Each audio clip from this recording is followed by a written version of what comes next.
I've climbed the same stairs for 37 years. I thought I knew every creak, every shadow, the way afternoon light slants through the landing window at 3 p.m. I thought routine was a form of safety. But that Monday morning, Angela was waiting halfway up, and the question she asked made me realize I'd been blind all along. I was coming back from the corner market, reusable bag in one hand, keys in the other, mentally planning dinner. The building felt quieter than usual. Or maybe I just remember it that way now. Angela stood on the landing between floors, gripping the railing like she'd been waiting. She's always been the kind of neighbor who knows things. The kind who notices when you change your doormat or start taking the stairs instead of the elevator. Her silver hair was perfect as always, her cardigan pressed, her smile polite but sharp. "Patience," she said softly, and something in her tone made my stomach tighten. I stopped mid-step. "Good morning, Angela." She tilted her head, studying me with eyes that held too much knowledge. "Can I ask you something? It's personal." I shifted the grocery bag. "Of course. What's wrong?" "Do you know—" She paused, as if choosing her words carefully. "Do you know who comes to your house every Monday?" For a second, the world tilted. I actually laughed a strange, uncertain sound that echoed in the stairwell. "What are you talking about?" Her expression didn't change. "I live right across from your door, dear. I've seen someone go in while you're away. Every week. Same time. Every Monday around 1 o'clock. My fingers tightened around my keys until the metal bit into my palm. That's not possible. Only Michael and I have keys." She nodded slowly, like a doctor delivering a diagnosis. "I'm sure there's an explanation. But," she let the word hang there, "you might want to check. You can never be too careful these days." Then she smiled kind, pitying, and continued up the stairs, leaving me frozen on the landing. The rest of the day felt wrong. At home, putting away groceries, I kept replaying her words. Every Monday. Same time. I checked the door locks twice, 3 times. Everything looked normal. The apartment was spotless. Too spotless, maybe. I went room to room like a stranger in my own space, opening drawers, checking closets, searching for evidence of something I couldn't name. Nothing missing. Nothing disturbed. And yet, that evening over dinner, I told Michael. I tried to sound casual, even amused. "Angela stopped me today. She said something strange." He looked up from his plate, fork paused midair. "What now?" "She thinks she's seen someone coming into our apartment on Mondays, while I'm out." His expression shifted annoyance mixed with something else I couldn't quite read. "Angela again?" He shook his head, almost laughing. "You know she's lonely, Patience. Probably seeing ghosts. You shouldn't let her get in your head." "I know, but nothing." His tone was gentle but firm. "She sits at that window all day, with nothing to do. You're giving her too much credit." I wanted to believe him. God knows I tried. I nodded, finished my dinner in silence, helped with the dishes. But that night, lying in bed beside my husband of 37 years, I couldn't sleep. Angela's voice kept replaying. Every Monday, same time. The certainty in her tone. The pity in her eyes. By morning, curiosity had become something darker, a need to know. I found myself searching online between household tasks, small security cameras, hidden cameras for home. The reviews blurred together. Finally, I ordered one. Discreet, motion, activated, easy to install. It would arrive in 2 days. Just for peace of mind, I told myself while typing in my credit card number, but my hands were shaking. Monday came slowly and all at once. I went about my routine with mechanical precision. Breakfast. Errands. A walk to the park. All the while, the camera sat hidden inside the ceramic vase near our entryway, its tiny lens pointed at the front door. I returned home at 3 p.m., earlier than usual. My heart was already racing. I made tea, sat in my armchair by the window. The cup rattled against the saucer when I picked up my phone and opened the camera app. Motion alert. 1:03 p.m. My throat went dry. I pressed play. The door opened. A figure stepped inside, tall, confident, moving through my space with ease, dark coat, careful steps, and then he turned toward the camera. Michael. My husband. He was supposed to be at work. I'd kissed him goodbye at 8:30 that morning, watched him drive away. But here he was, at 1:03 p.m., in our apartment, and he wasn't alone. Behind him, closing the door softly, was Angela. She carried a small paper bag, touched his arm briefly, whispered something that made him nod. They moved through the living room like choreography practiced, familiar. I watched them disappear toward the study. 10 minutes later, they left. The video ended. I sat there, phone trembling in my hands, staring at the frozen final frame. My own front door, my own hallway, my own husband. The tea had gone cold. The room felt smaller. My breath came in short, shallow pulls. I replayed it, then again, and again. Each time, the same sick realization. They'd done this before, many times before. That night, I confronted Michael. I kept my voice steady, almost conversational. "I saw you today, coming home." With Angela, he didn't flinch, didn't stammer. He simply leaned back in his chair, folded his arms, and looked at me with something like pity. "Patience. Listen to yourself. Do you hear how you sound? I saw you. You're imagining things." His voice was so calm it felt cruel. Angela delivering something? Maybe. But accusing me of... What, exactly? "You're not well, Patience. This obsession with her gossip, it's getting out of hand." The gaslighting was surgical, deliberate. I said nothing more. But as I lay beside him that night, his soft snoring filling the darkness, something crystallized inside me. This wasn't an affair. This was something worse. This was a plan. And I was finally, terribly awake. I haven't always been the kind of woman who installs cameras or questions her husband. For 37 years, I believed in routine, in trust, in the quiet dignity of a life built slowly and carefully. But that was before Angela's question, before the footage. Before I understood that the woman I'd been the one who smiled politely and looked away was exactly the woman they'd been counting on. Before we continue, I want to thank you for being here and listening to this story. If you believe that betrayal doesn't have to be the end, that there's power in truth and second chances, please consider subscribing. It's free, and it helps stories like mine reach other women who need to know they're not alone. Let me tell you who I was before that Monday, and how I became someone else entirely. The next Monday arrived like a test I hadn't studied for. I woke before the alarm, Michael's breathing steady beside me. In the pale morning light, his face looked softer, younger, the man I'd married 40 years ago. For a moment I wondered if I'd imagined everything. If Angela really was just a lonely woman with too much time. If the camera hidden in my hallway was an overreaction I'd laugh about someday.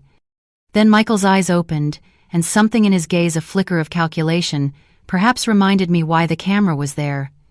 "Morning," he said, stretching. "Sleep well?" "Like a rock," I lied. We moved through our morning routine like dancers who'd memorized the steps decades ago. I made coffee while he showered. He read the newspaper while I prepared eggs. We talked about the weather, the neighbor's new car, whether we needed milk. Surface conversation that skimmed over the deep water beneath. At 8:30, he kissed my cheek, the same spot he'd kissed for 37 years. "Don't wait up if I'm late. Henderson wants to review the quarterly reports." "Drive safe," I said. I watched from the window as his car pulled away, the same gray sedan he'd driven for 5 years. Then I turned back to the empty apartment and exhaled. The camera sat in its vase, silent and waiting. I tried to forget about it. I folded laundry, concentrating on matching socks, smoothing wrinkles. I watered my African violets on the windowsill, talking to them softly the way I always did. "You're looking better this week, Mrs. Peterson," I told the purple one. "A little more sun and you'll be perfect." But my eyes kept drifting to the clock. 11:47, 12:15, 12:52. At 1 p.m., I was standing in the kitchen, hands braced against the counter, when my phone buzzed. Motion alert, front door. My heart stopped, then started again, too fast.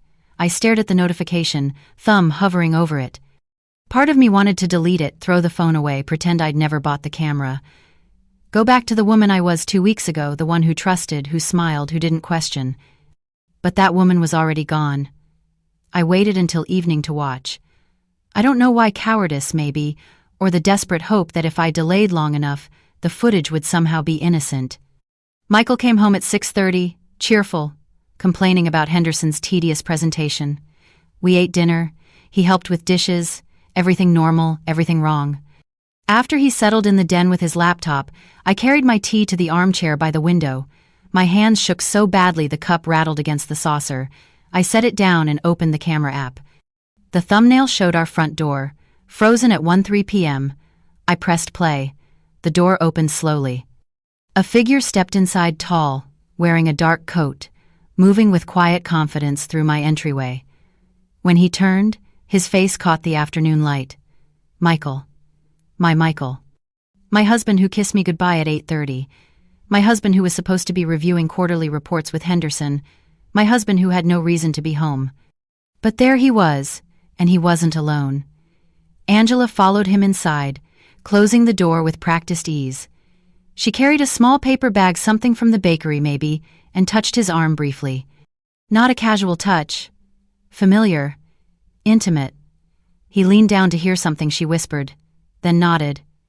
They moved through my living room like they'd choreographed it. No hesitation. No awkwardness. Angela laughed at something, soft and private, and Michael smiled a smile I hadn't seen on his face in years. Young.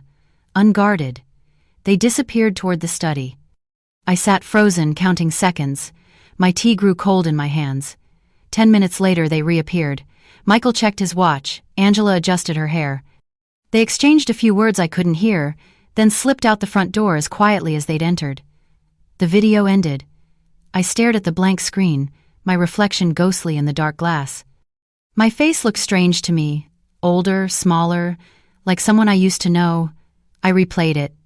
Then again, each time, the same sick certainty.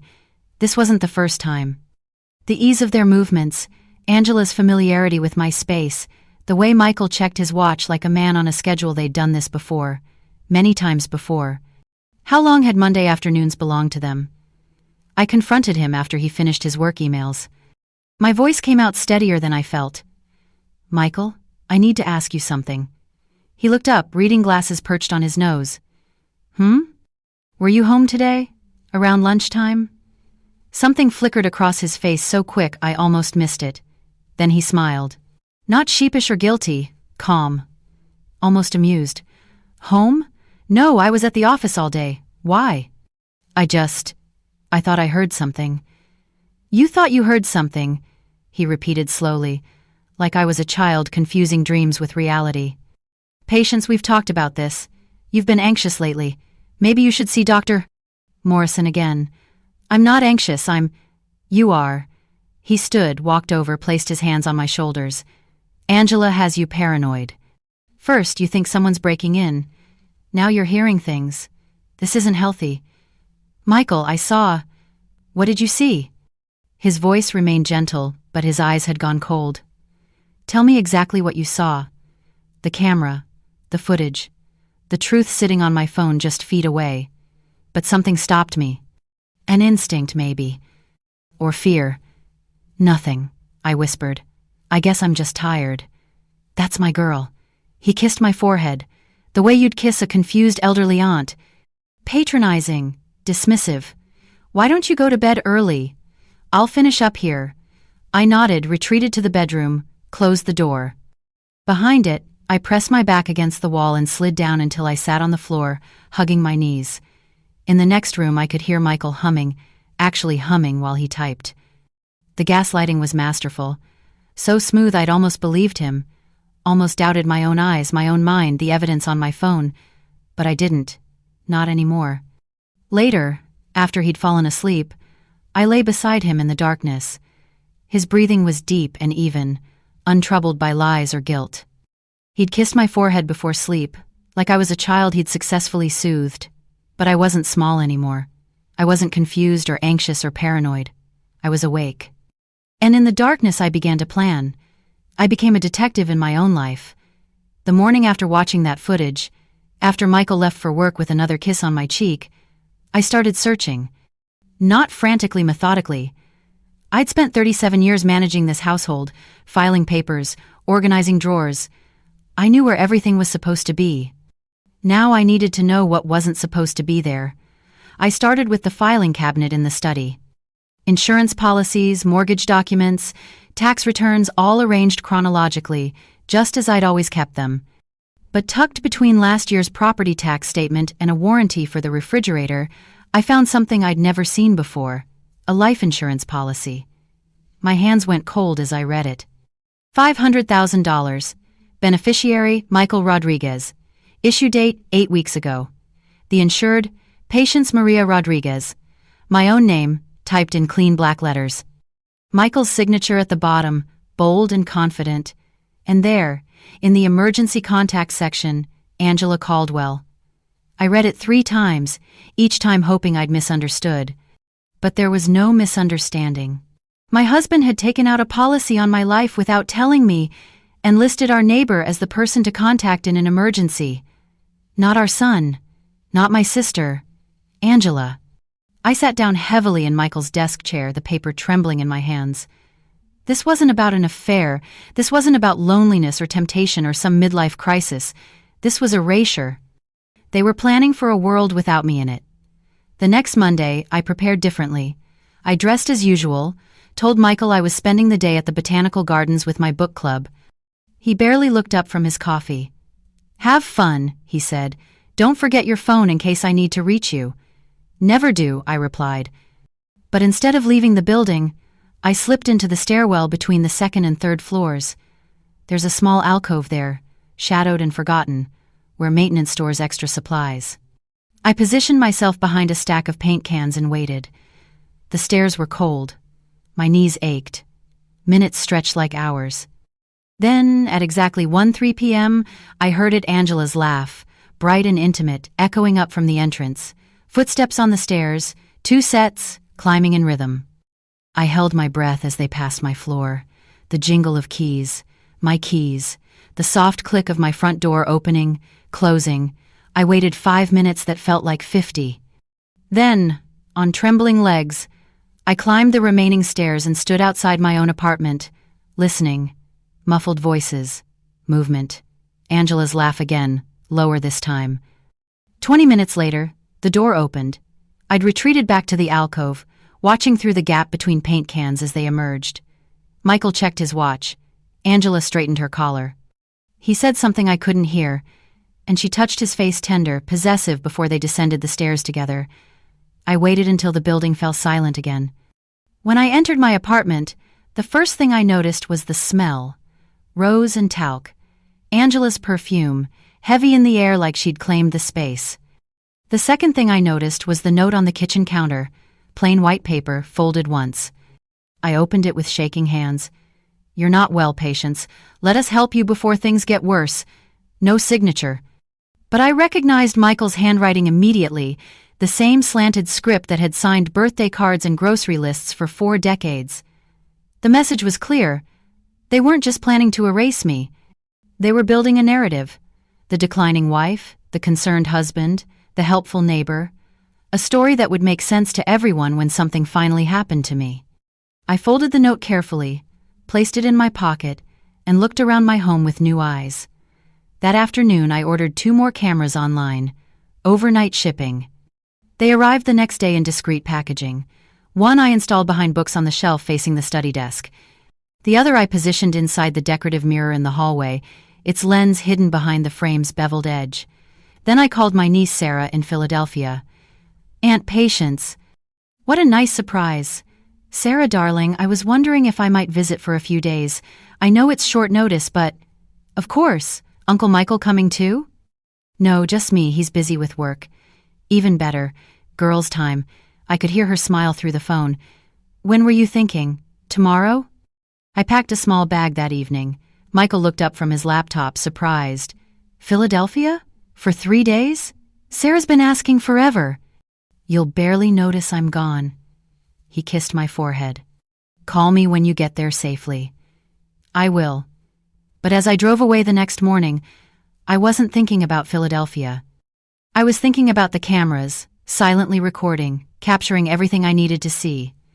I returned home late Friday afternoon. Michael greeted me with flowers, supermarket roses, their edges already browning. How was Sarah? Wonderful, we talked and talked. That night after he fell asleep, I took my phone into the bathroom and locked the door. Sitting on the cold tile floor, I opened the camera app and began reviewing 3 days of footage. The first clip showed nothing unusual. The second showed Michael coming home at his normal time.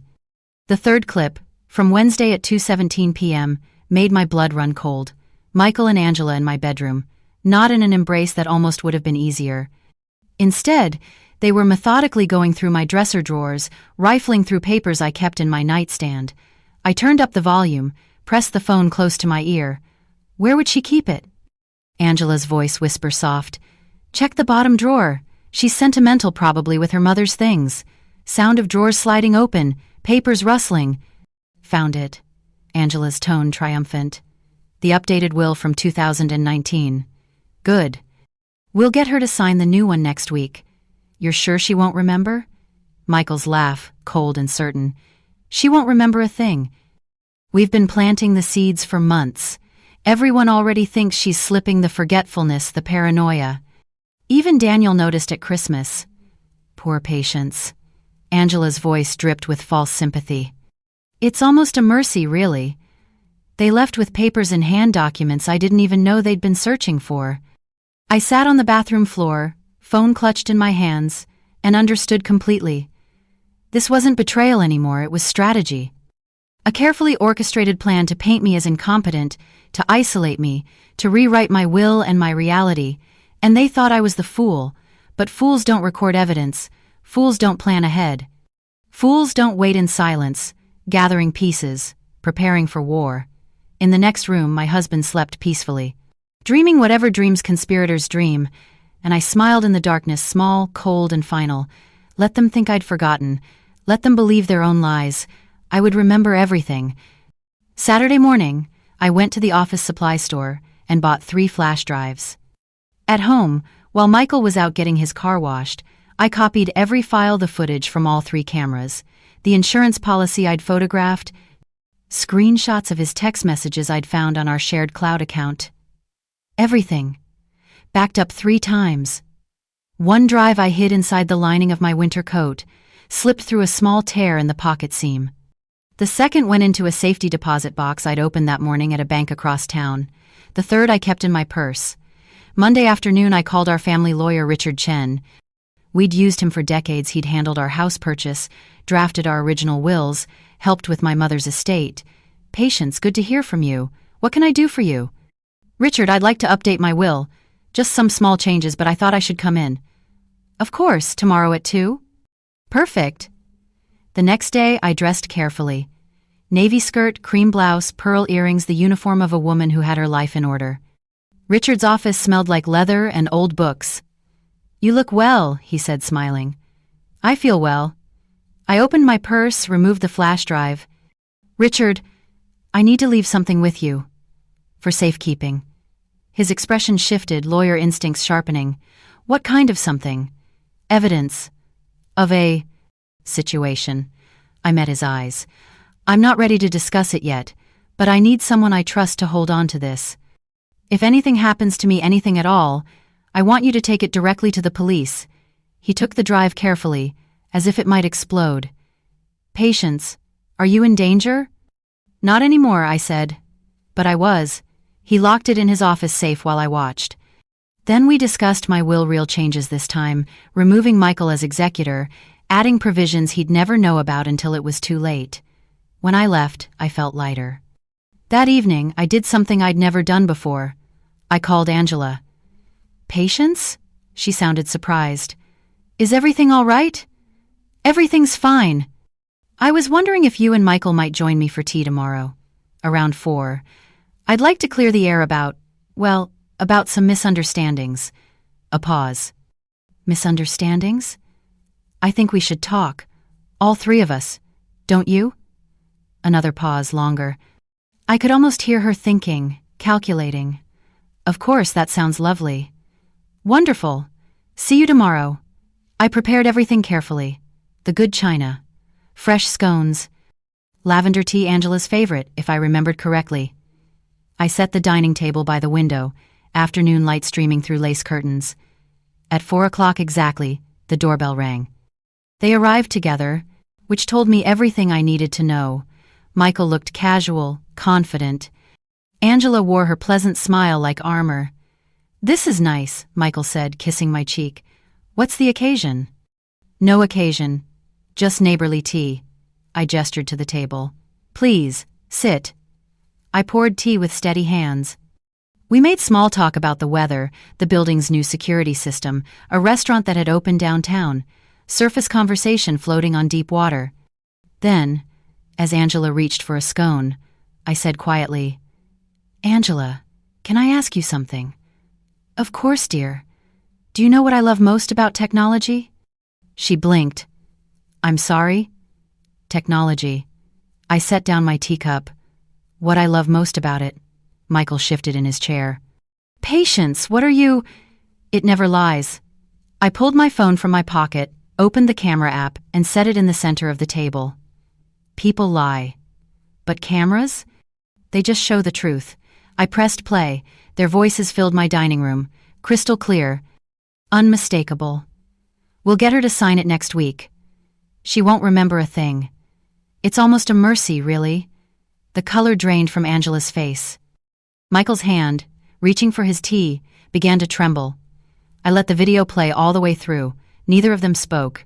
Neither moved. When it ended, I took a sip of my tea calm, unhurried.